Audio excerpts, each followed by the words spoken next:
Previous lecture में हम exchange of gases के बारे में पढ़ रहे थे एंड उसमें हमने देखा कि पल्मोनरी एंड सिस्टेमिक लेवल पे किस तरह से गैसेस एक्सचेंज होती हैं और ब्लड को दे दी जाती हैं। इसमें हमने पल्मोनरी लेवल पे देखा कि ऑक्सीजन जो है वो ब्लड में डाली जाती है और कार्बन डाइऑक्साइड वहां से निकाल ली जाती है।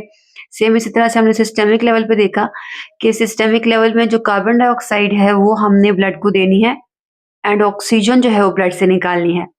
तो जब हम गैसेस को चाहे हम ब्लड के अंदर ऑक्सीजन डाल रहे हैं या कार्बन डाइऑक्साइड डाल रहे हैं जिस भी लेवल पे, जब ब्लड को हमें दे दी है तो ब्लड के किस कंपोनेंट ने वो गैस रिसीव की है, क्योंकि ब्लड के अंदर प्लाज्मा भी होता है, रेड ब्लड सेल्स भी होती हैं, प्लेटलेट्स भी होते हैं और डब्ल्यूबीसीज भी होते हैं।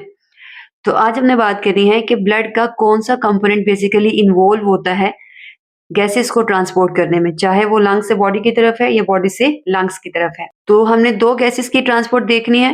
पहले हम देखेंगे ऑक्सीजन, फिर हम देखेंगे कार्बन डाइऑक्साइड। और आपको पता है कि ऑक्सीजन को आपने ट्रांसपोर्ट करना है लंग्स से पिक करके बॉडी टिश्यूज की तरफ।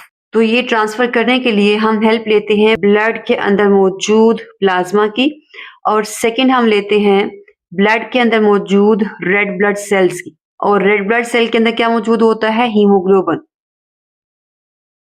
एंड टोटल जो ऑक्सीजन है उसमें से ओनली 1 to 3% जो है वो प्लाज्मा के अंदर डिसोल्व होती है और ट्रांसपोर्ट करवा दी जाती है बॉडी टिश्यूज की तरफ। रिमेनिंग जो 97 to 99% तक ऑक्सीजन होती है वो ट्रांसपोर्ट की जाती है किसके थ्रू? हीमोग्लोबिन के थ्रू। और ऑक्सीजन बिकॉज हमने लंग्स में से पिक करनी है, तो लंग्स में ऑक्सीजन जो एल्वियोलाई के अंदर मौजूद होती है वो रिएक्ट करती है किसके साथ? हीमोग्लोबिन के साथ।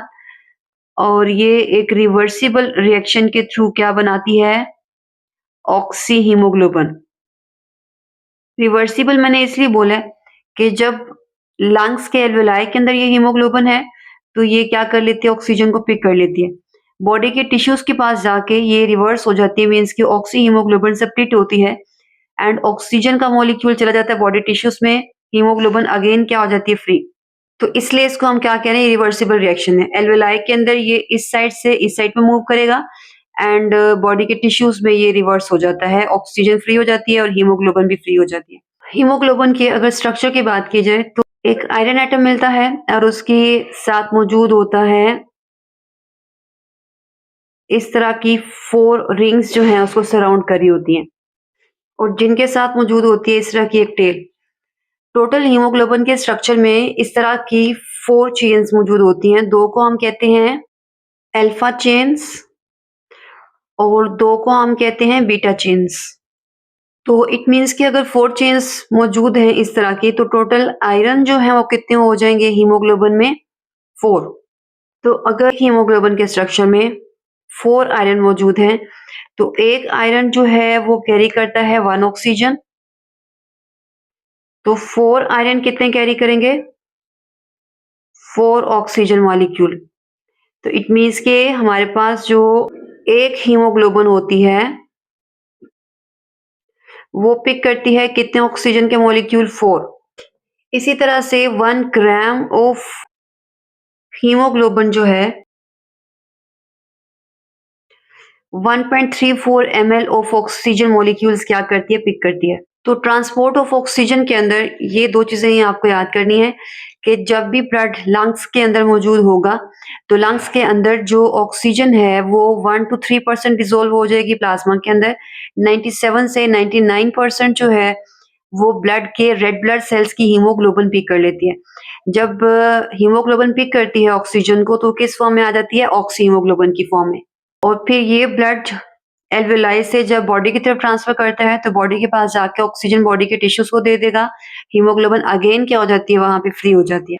और ये कुछ चीजें हमने ऑब्जेक्टिव के पॉइंट ऑफ व्यू से देखी हैं कि हीमोग्लोबिन वो पिगमेंट या वो प्रोटीन जो रेड ब्लड सेल के अंदर है और ऑक्सीजन को पिक कर रही है, उसके स्ट्रक्चर में इस तरह की 4 रिंग्स होती हैं और ये वाला जो स्ट्रक्चर होता है इसे हम कहते हैं ये हाइम पार्ट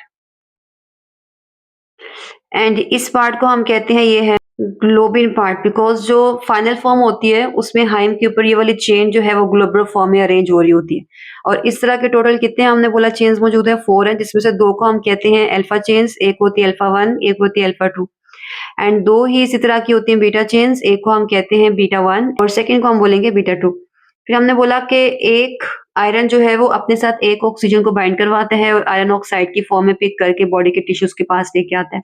अगर एक हीमोग्लोबिन के अंदर इस तरह की 4 चेन्स मौजूद हैं, इट मीन्स कि एक हीमोग्लोबिन में 4 आयरन एटम्स होंगे, तो 4 आयरन एटम्स कितने ऑक्सीजन पिक करेंगे? 4 ऑक्सीजन मॉलिक्यूल। ये आपको ऑब्जेक्टिव में आ सकता है, इसको याद रखिएगा। और ये भी याद कर लें कि 1 ग्राम ऑफ हीमोग्लोबिन जो पिक करती है कितनी ऑक्सीजन? 1.34 ml। और आपको पता है कि 100 ml ब्लड के अंदर 14 ग्राम होते हैं हीमोग्लोबिन के। तो अगर आप 14 ग्राम हीमोग्लोबिन के फाइंड आउट करना चाहेंगे वो कितनी पिक करती है ऑक्सीजन, तो आप फिर 14 को 1.34 से मल्टीप्लाई करके वो वैल्यू निकाल सकते हो। कार्बन डाइऑक्साइड की जो ट्रांसपोर्ट है वो 3 मेथड्स को यूज करती है। जो फर्स्ट है वो सेम ऑक्सीजन की तरह प्लाज्मा के अंदर डिसॉल्व होगी। सो इसको मेजर करने के लिए वीनस ब्लड में जो कार्बन डाइऑक्साइड है वो आपने पढ़ी थी प्रीवियस लेक्चर में, वो होती है 45 मिलीमीटर मर्करी और आर्टीरियल में होती है 40 मिलीमीटर मर्करी और ये अमाउंट बनती है 2.7 मिलीलीटर पर डेसीलीटर और ये अमाउंट कितनी बनती है 2.4 ml पर dl। अगर आप इन दोनों का डिफरेंस निकालें तो वीनस में है 2.7, आर्टरीज में है 2.4, तो ये बनता है 0.3 मिलीलीटर्स। तो इट मीन्स कि हर एक हार्ट बीट में आपका ब्लड जो है इतनी अमाउंट कार्बन डाइऑक्साइड की बॉडी के टिश्यू से पकड़ता है और लेके जाता है कहाँ पे? लंग्स में। क्योंकि जो आर्टरीज में ब्लड है उसके अंदर भी कार्बन डाइऑक्साइड है, जो वेन्स के पास है जो कि बॉडी से पिक करके वापस जा रही है हार्ट के पास, उसके पास है 45। और अगर आप इन दोनों का डिफरेंस निकालेंगे तो ओनली जो एक्स्ट्रा कार्बन डाइऑक्साइड पिक की है हमारे ब्लड ने वो है 0.3 मिलीलीटर। ये आपने इन दोनों के पार्शियल प्रेशर से निकाली। तो इट मीन्स के दोनों आर्टरीज और वेन्स के पास कार्बन डाइऑक्साइड है, लेकिन जो वापस जा रही है बॉडी से लंग्स की तरफ उनके पास क्या होती है? कार्बन डाइऑक्साइड ज्यादा होती है और फिर ये एल्वियोलाई में दे दी जाती है। ओवरऑल अगर आप निकालना चाहें तो 7% जो कार्बन डाइऑक्साइड है वो ट्रांसफर होती है प्लाज्मा के अंदर डिसॉल्व होके from body tissues into lungs. ये था हमारा फर्स्ट मेथड। सेकंड मेथड जो कि हेल्प करता है कार्बन डाइऑक्साइड को ट्रांसफर करने के लिए from body tissues into lungs, वो है with the help of haemoglobin. तो बॉडी के टिश्यूज में हीमोग्लोबिन जब अपनी ऑक्सीजन बॉडी टिश्यूज को दे देती है तो वहां से क्या पिक कर लेती है? कार्बन डाइऑक्साइड, और ये क्या बनाती है? Carb amino haemoglobin. ग्लोबिन का जहाँ पे अमीनो एसिड्स में अमीनो ग्रुप होता है वहां पे अटैच हो जाती है कार्बन डाइऑक्साइड। और यहाँ पे अगर आप ऐड करना चाहें तो कर दें, ये है अमीनो ग्रुप ऑफ हीमोग्लोबिन। और अगेन ये रिएक्शन क्या होता है? रिवर्सिबल।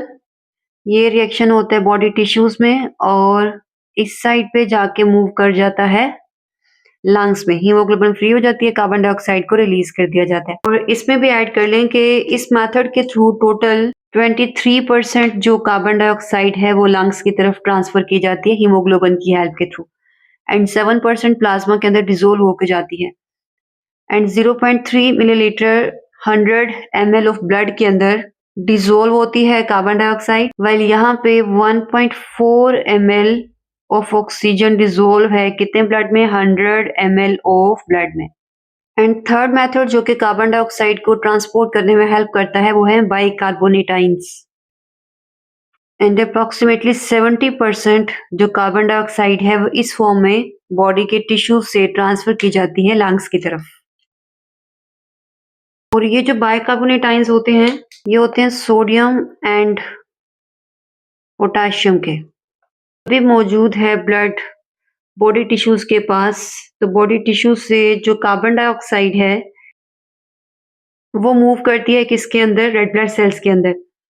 और रेड ब्लड सेल्स के अंदर ये कार्बन डाइऑक्साइड रिएक्ट करती है किसके साथ? वाटर के साथ।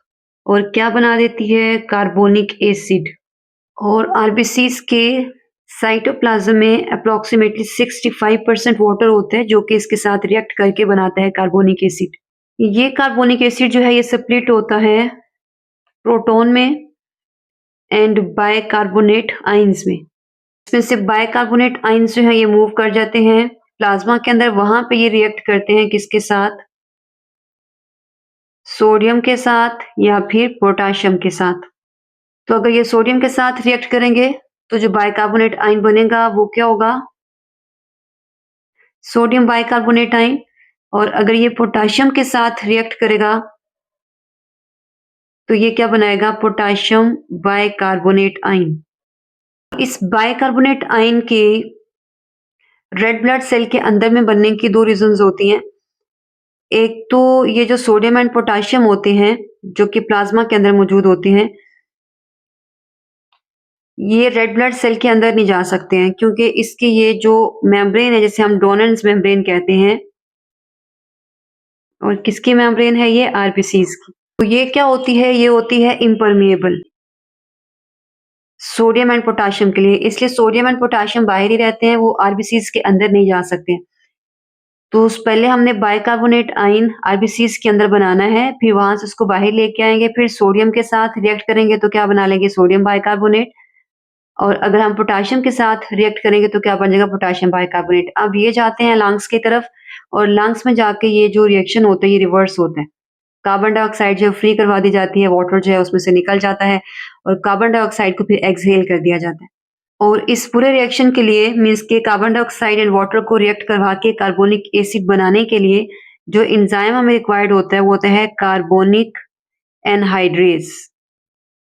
ये बाइकार्बोनेट आयन जिसके पास नेगेटिव चार्ज है बिकॉज वो बाहर आ रहा है, तो जब बाइकार्बोनेट आयंस बाहर आ रहे होते हैं तो यहाँ पे एक प्रोटीन होती है, इंट्रिंसिक प्रोटीन इसकी मेम्ब्रेन के अंदर। जब बाइकार्बोनेट आयंस बाहर आते हैं तो ये प्लाज्मा से पिक करके क्लोराइड आयंस को अंदर भिजवा रहा होता है सो डैट जो नेगेटिव चार्ज बाहर आ रहा है वो अंदर कंपनसेट हो सके क्लोराइड आयंस की वजह से। और इसे हम कहते हैं ये है बाइकार्बोनेट क्लोराइड आयन शिफ्ट। तो ये मेथड जिसमें कार्बन डाइऑक्साइड बाइकार्बोनेट आयंस के थ्रू मूव करती है लंग्स की तरफ फ्रॉम बॉडी टिश्यूज, मैं रिपीट कर देती हूँ। जब बॉडी के टिश्यूज से प्लाज्मा के अंदर कार्बन डाइऑक्साइड एंटर होती है तो वहां से वो मूव करवा दी जाती है किसके अंदर? रेड ब्लड सेल में। रेड ब्लड सेल के अंदर मूव इसलिए करवाई जाती है क्योंकि हमें चाहिए है ये बाइकार्बोनेट आयंस, और बाइकार्बोनेट आयंस बनाने के लिए हमने यूज करना ये एंजाइम जो कि मौजूद होता है रेड ब्लड सेल के अंदर। तो बाहर से जो कार्बन डाइऑक्साइड आती है वो वाटर के साथ रिएक्ट करती है, कार्बोनिक एसिड बनता है H2CO3। जब ये सेपरेट होता है तो ये आपको मिलता है एक हाइड्रोजन आयन और एक ये वाला बाइकार्बोनेट आयन। तो ये जो बाइकार्बोनेट आयन होता है ये आरबीसीज के साइटोप्लाज्म से बाइप्लाज्मा में आता है। फिर ये जो बाइकार्बोनेट आयन है ये या तो रिएक्ट करता है किसके साथ? सोडियम के साथ, और बनाता है सोडियम बाइकार्बोनेट आयंस, या फिर ये बाइकार्बोनेट आयन रिएक्ट करता है पोटेशियम के साथ और बनाता है पोटेशियम बाइकार्बोनेट आयन। तो इट मीन्स के इन दो आयंस की फॉर्म में कार्बन डाइऑक्साइड ट्रेवल करती है from body tissues into lungs, फिर वहां पे जाके रिवर्स होता है, ये सारे रिएक्शन रिवर्स होते हैं, कार्बन डाइऑक्साइड निकलती है और उसको हम एक्सहेल कर देते हैं। ये वाला पार्ट जो है ये प्लाज्मा के अंदर हो रहा है, ये वाला पूरा हिस्सा कहाँ पे हो रहा था? आरबीसीज के अंदर। ये एंजाइम भी आरबीसीज के अंदर है और ये काम प्लाज्मा के अंदर हो रहा होता है क्योंकि ये सोडियम एंड पोटेशियम जो है ये रेड ब्लड सेल की मेम्ब्रेन को क्रॉस नहीं कर सकते हैं। रेड ब्लड सेल की मेम्ब्रेन को हम कहते हैं डोनेंस मेम्ब्रेन। बाइकार्बोनेट बनेंगे, बाहर आएंगे, इसमें कन्वर्ट होंगे और फिर ये ट्रांसपोर्ट करेंगे कार्बन डाइऑक्साइड को। ये था आज का आपका टॉपिक, छोटा सा आसान सा कि ऑक्सीजन एंड कार्बन डाइऑक्साइड कौन कौन से मेथड्स के थ्रू ट्रांसफर होती हैं एंड उनकी कितनी परसेंटेज हो सकती है। ये सब चीजें आपको ऑब्जेक्टिव में भी आ सकती हैं और लॉन्ग क्वेश्चन के अंदर भी आ सकती हैं।